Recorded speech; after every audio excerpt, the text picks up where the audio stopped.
Welcome to Channel's Business Global with me, Juliana Olayinka, from our studios here in London. Coming up on today's show, the British Prime Minister Rishi Sunak has defended the government's controversial Rwanda plan in the face of a revolt from right-wing MPs following the resignation of his immigration minister. Dr. Jennifer Obaseki, a solicitor and the founder of Obaseki Solicitors, will be joining me from London to discuss this, as well as new visa rules for foreign workers. And do you regret the Downing Street parties, Mr. Johnson? During a two-day grilling at the COVID-19 inquiry, the former Prime Minister Boris Johnson admitted he made mistakes during the pandemic. Our business correspondent Simon Pusey will shortly be joining me in the studio to discuss all of the fallout. Then later, according to recruitment firms, the start of the year is big for hiring, with January accounting for almost 10% of annual job postings in the UK. Not sure how to pivot? Don't worry. Moronike Ajayi, the founder of Career Nuggets, will soon be joining me here in the studio with some advice on how you can begin your journey to your dream role before the end of the year. But first, as COP28 draws to a close, the UK government has made commitments to help vulnerable countries strengthen their resilience to the increasingly frequent and severe effects of climate change. International Development and Africa Minister Andrew Mitchell announced £100 million to support some of the most climate vulnerable countries to tackle this issue. This will support an initiative to strengthen early warning systems in countries on the front line of climate change, giving people advanced warning of cyclones, flooding and other extreme weather, so they can move away from danger, saving lives and protecting vulnerable communities. Elsewhere at COP, just before the Nigeria delegation departed for Abuja in a cloud of controversy over an inflated delegation, I sat down with Ajuri Ngalale, the official spokesperson and special advisor to President Bola Ahmed Tinubu.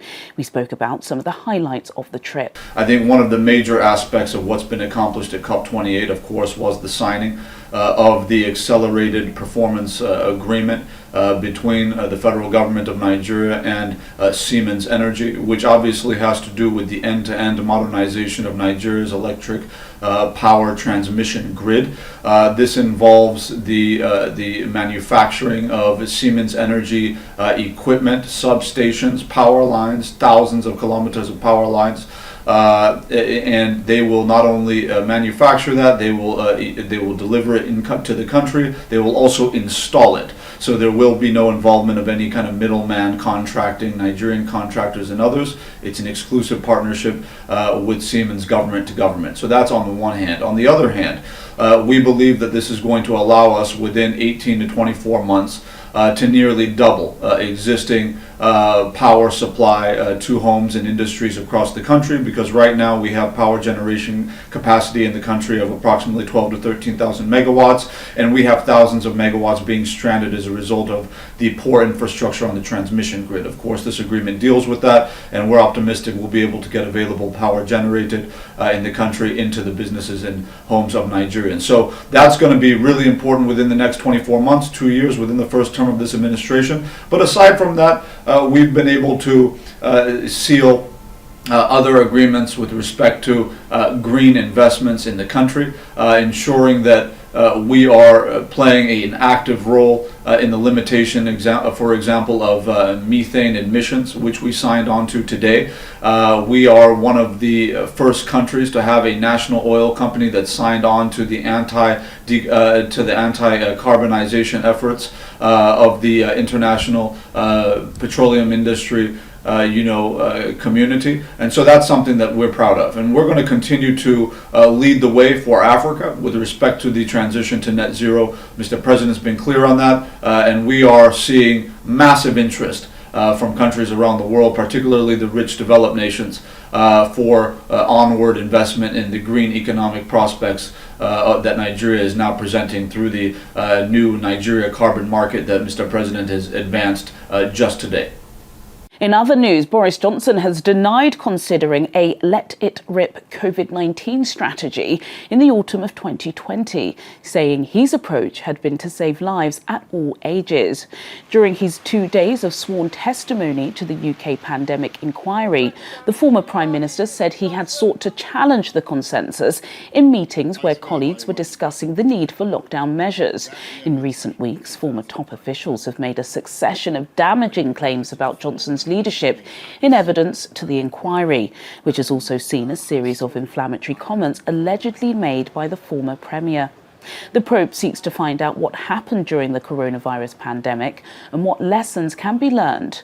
No one will be found guilty or innocent, and public hearings will be held until 2026. Well, for more on this, I was earlier joined in the studio by our business correspondent, Simon Pusey. Simon, so 2 questions for you. They may sound rhetorical, but they're not meant to be. Is the former Prime Minister's apology enough, and is his political career over? Well, it depends who you are and what you think of his time as Prime Minister during the pandemic. I think for a lot of the people queuing up outside the inquiry, bereaved family members, campaigners, protesters, that's not enough, and there was never going to be enough. We've seen sort of the signs that say the dead people can't hear these apologies. Yeah.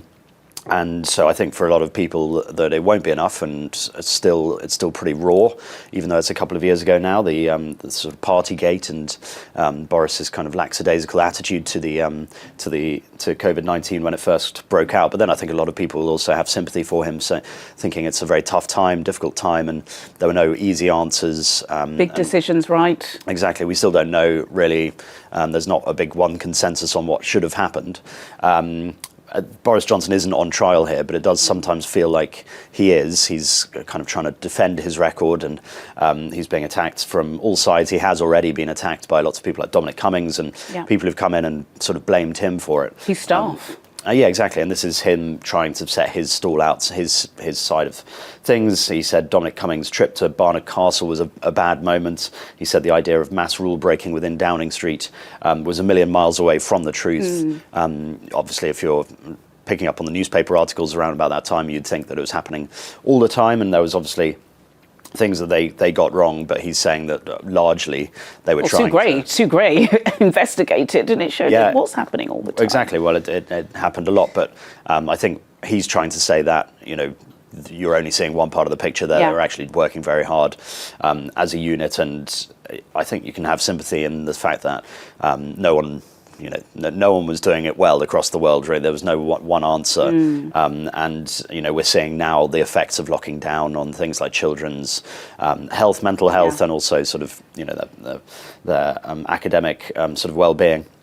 So it's been a tough time for Boris Johnson. He's been arriving 3 hours in the cloak of darkness over early, and that's very unlike Boris Johnson. So I think he's realizes that he's under massive scrutiny here, and he realizes there's a lot of public sort of feeling and anger towards him. But it's never going to be easy, and we know it's not going to be easy for the current Prime Minister, obviously, who played a big role as Chancellor with the Eat Out to Help Out scheme. He's going to appear at the same thing next week.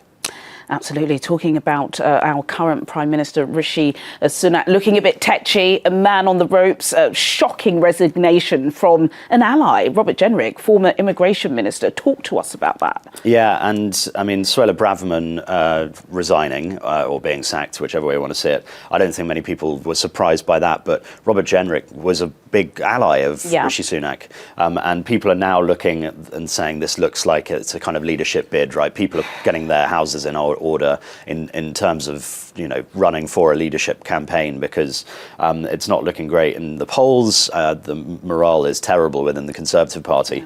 Is he on the way out, Simon? What do you think? Well, I mean, he doesn't. We're not looking at a vote, I don't think, like we were with Liz Truss or with Boris Johnson in terms of letters going into the committee, and I don't think we're at that stage yet. But if things are this bad, and lots of people are warning, Suella Braverman the other day saying we're going to have oblivion at the ballot box, you're kind of wondering why people could just go along with it. Why wouldn't you go and try for another leader if it looks like it's? But I don't. I don't see that really helping, but you never know with the Conservative Party. They have so many different factions now, and the current one we're seeing is the very right faction. And so, Sured Vaisi is saying that he thinks that this is two people who are going for the leadership bid. Suella Braverman and Robert Jenrick are doing this because they're ambitious and they want to lead the Conservative Party, and they think this is the best way to do it. Rishi Sunak holding a press conference recently to talk about the benefits of the new bill, the new law to try and get this Rwanda policy off the ground. And he was talking to people who are watching, but he's really talking to the Conservative MPs, isn't he? He's really trying to say, hey, look, this is going to sort unite it out. Or die. Exactly, yeah, which has throwbacks of other prime ministers. So we always say it's a very tough time for Rishi Sunak, and it's not getting easier when his friends and allies are leaving with pretty scathing remarks to probably run against him. I can't see them being a leadership bid anytime soon. I can't see there being a proper actual thing where Rishi Sunak is forced out. But it's far from it's not going well for him, is it? It's not going well. In fact, we're going to be discussing that Rwanda deportation plan with my next guest. Thanks, Simon. Thank you. On Thursday, Rishi Sunak told an emergency press conference that his new Rwanda legislation would prevent legal challenges and finally allow deportation flights to take off to the East African nation. Defending his controversial plans and batting away questions about his own future as Prime Minister, the tetchy appearance followed a chaotic 24 hours, during which his Immigration Minister, Robert Jenrick, quit, arguing alongside the former Home Secretary Suella Braverman that the emergency legislation did not go far enough. Separately, a new 5-point plan to cut immigration was announced by the government on Tuesday, which includes banning care workers from bringing over their families and raising the minimum salary for a skilled worker visa to £38,700. Well, for more on this, I'm now being joined by immigration solicitor Dr. Jennifer Obaseki. She joins me from here in the British capital. Dr. Jennifer Obaseki, I always thank you, but I know you've literally just stepped out of court, but it's important, of course, for our viewers that we speak to somebody who actually understands immigration law in the UK. So I do really appreciate your time. Let's for just a second park the Rwanda story, because that is the big story of the week in the UK. But a story that significantly affects our viewers is the announcement by James Cleverly on Tuesday that there is a new 5-point plan to cut immigration, which means that if you're a skilled worker coming in on that visa, you've got to be earning a minimum, I believe, of 37 or 38,000 pounds. Can you talk to us about this? Yes, this new step to curb legal migration has really been tinkering in the background, but now they've announced it. So the increase in minimum wage that you should be expected if you're coming into the UK is there. They say that's to stop abuse. Then also the curb on bringing dependents, that's also been announced. We had mentioned on one of our previous encounters when I advised that the students, they will no longer be able to be bringing their dependents as well, unless it's postgraduates. So that does raise a few eyebrows. One, because it's a very high threshold, and even employers in the UK are worried about that. How do they attract people with such high, such a high benchmark? And two, when you come abroad or when people come into the UK and work so hard, that absence of having their family there, that can have a telling on their mental health. But we'll see. It's been announced, and we'll see how it comes to fruition. A resignation from the immigration minister. Suella Braverman now a thorn in his side. Some say it doesn't go too far enough. What are your thoughts on the new scheme? Well, they're trying so desperately to make this legally acceptable. I think that people can see that it's being dressed up. Rwanda has its own problems, and throwing or signing a contract or agreement and giving up to 140 million, I understand, but not yet one successful deportation, and a legislation that has been hurriedly drawn up to try and again make it all acceptable, deem Rwanda a safe country. It's still not going to make it happen. I will tell you now that there'll be legal challenges before and after any such attempts to remove people, because it is what it is. The facts speak for themselves. drafting up quick legislation will not automatically make it acceptable, unfortunately. And that's why the immigration minister resigned. He made specific reference to the fact that the legislation was not workable. Dr. Jennifer Obaseki, founder of Obaseki Solicitors, thank you so much for your time and expertise, as always. In a moment, I'll be speaking with Moronike Ajayi, the founder of Career Nuggets. But until then, here's a breakdown of the biggest business news stories of the week. Europe's largest tour operator is considering delisting from the London Stock Exchange in the latest blow to the UK market. TUI said it had been approached recently by shareholders about an optimal and advantageous shift to Frankfurt. The development is just the latest in a series of setbacks for London's status as a global financial centre, with a growing number of firms opting to delist or choose to debut in other markets, most notably in New York. The Japanese Prime Minister has announced that his political party will be suspending fundraising events scheduled during the festive period as he scrambles to restore public trust amid a financial scandal. Fumio Kishida's Liberal Democratic Party is facing accusations that they underreported their revenue from previous fundraising gatherings. The largest party faction is suspected to have accumulated secret funds amounting to around $679,000. Tokyo prosecutors believe the kickbacks could have reached tens of millions of yen. McDonald's has announced it will launch its much-anticipated Cosmac store this week, as experts speculate the fast food chain is targeting the TikTok generation.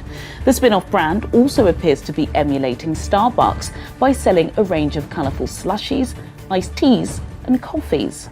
A pilot store will open later this month in Chicago, with plans to be in 10 other locations by the end of next year. Now to my final topic. According to recruitment firms, the start of the year is big for hiring, with January accounting for almost 10% of annual job postings in the UK. This should be good news for everyone, but sadly, the evidence suggests that it is still difficult for ethnic minorities to climb up the career ladder. One social enterprise hoping to turn these stats around is Career Nuggets, founded by my next guest, Moronike Ajayi. Career Nuggets is a group that was created to inform, educate and inspire people from the Black minority ethnic community. Moronike Ajayi, thank you so much for joining me in the Channel's Business Global studio, and thank you for bringing some Christmas cheer into our newsroom. You look absolutely fabulous. Talk to me about the reasons you started Career Nuggets, because you are the founder, but that's not all you do. You are a professional worker. Why is this your passion? First of all, thank you, Juliana, for having me in the studio today. It's such a delight to be here again around this time, like you said. So about Career Nuggets, it's a passion of mine. And the main driver behind it is that I started it 8 years ago because the representation of Black people in senior management was not hardly there.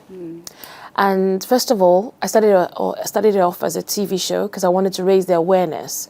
Because there were Black people, but they were just, you could hardly see anyone. They were all hidden. So it was to raise the awareness that you can actually get to the pinnacle of your career, first of all. Secondly, I realized that I was aspiring to move into senior management, which I am now. I'm one of the directors, executive directors in my organization. But there was nobody to show me the way. I thought it was all about your qualifications, but it's not. No. There's a lot of soft skills that is required when you want to really peak in your career.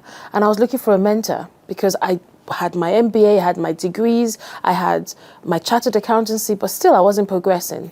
To find a mentor was difficult. So when I eventually got a mentor and I eventually moved into senior management, I thought, let me be a blessing to my community. Yeah.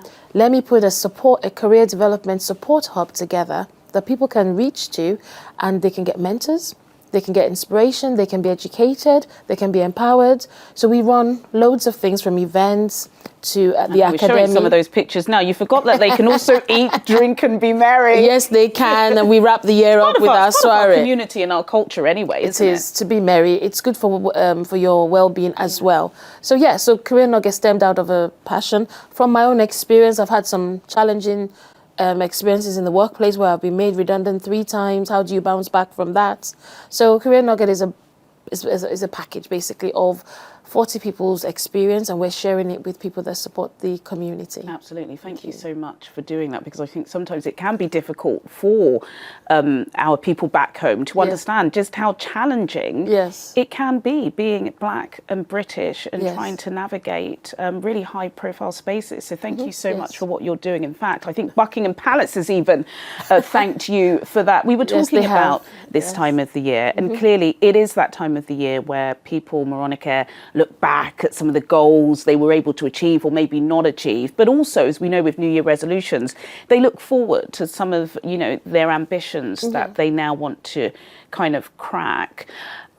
How are people able to, at a certain age, change their career? Because that's a massive decision. It takes courageous. It's not the same as saying, I'm going to start a new gym membership or I'm going to start having more drinks with friends. It's life-changing, isn't it? It is. And you're right. Around this time, people are reviewing, reflecting, and recalibrating what can they do, or restarting in some cases. So in terms of a career, what I would say is, with Career Nuggets, our motto is nobody should walk their career journey alone.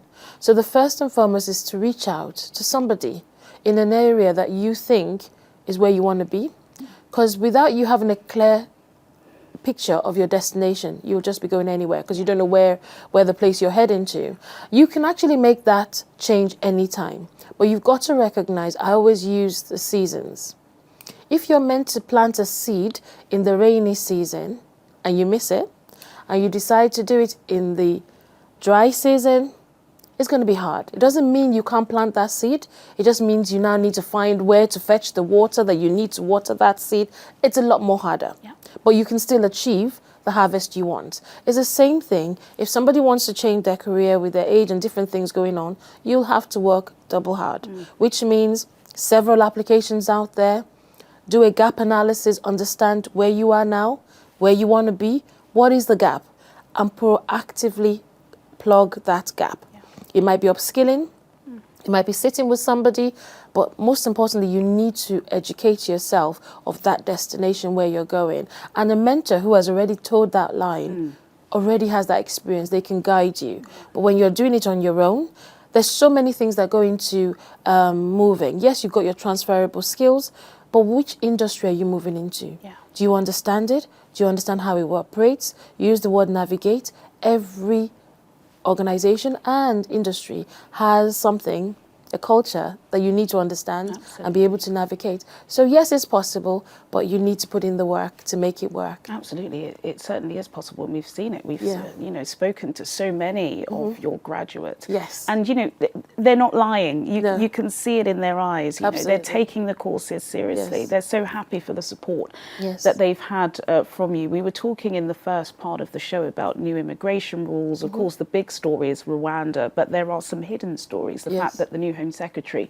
James Cleverly, now says if you are a foreign worker and you're coming into this country, you need to be earning £38,700 a year minimum. That's a lot. That's really difficult. Is that is a challenge. It's not impossible. It's not, because I've seen people that we've worked with and they have been able to. They're on triple that. They earn triple, but then they've got the skill set. Yeah. They understand that they need to invest in themselves. How do they adapt to the new environment they're in? And they've been able to spend that money. But if you haven't got that resources, then it might be a hard one, because even people that have studied and done everything in the country, to just hit 38 like that, it's a long haul. Yeah. So you need to build your network. A network will help you find these roles. Yeah. Secondly, your skills. You need to speak out. You can't do this alone. You can't be hidden. You've got to be visible. And whatever you've got, somebody needs to understand that you have it. To find such jobs, but there are roles that you can go into, and there's some professions that are still not fully resourced. Think about quantity surveyors. Even think about your electricians, your plumbers, and all those handywork. They're never without a job. No, I'm in the social housing environment, and we've got work. Yeah. But to find the contractor that can take on these work, it's like you're looking for gold. Yeah. So there are some industries that still have a shortfall. Yeah. The care industry, there's so many industries. So look at where you want to go into, position yourself well, be determined, take those audacious steps and go for it. You can do it. Moronike Ajayi, founder of Career Nuggets, and of course an executive director at a well-established social housing agency. Thank you so much for your time today. Thank you so much. And the nuggets. Thank you so much for having me. It's a delight to be here. Well, sadly, that's all we have time for today. But as always, do get in touch with your comments and suggestions. I'll see you at the same time next week for more in-depth business analysis on Channel's Business Global. Goodbye.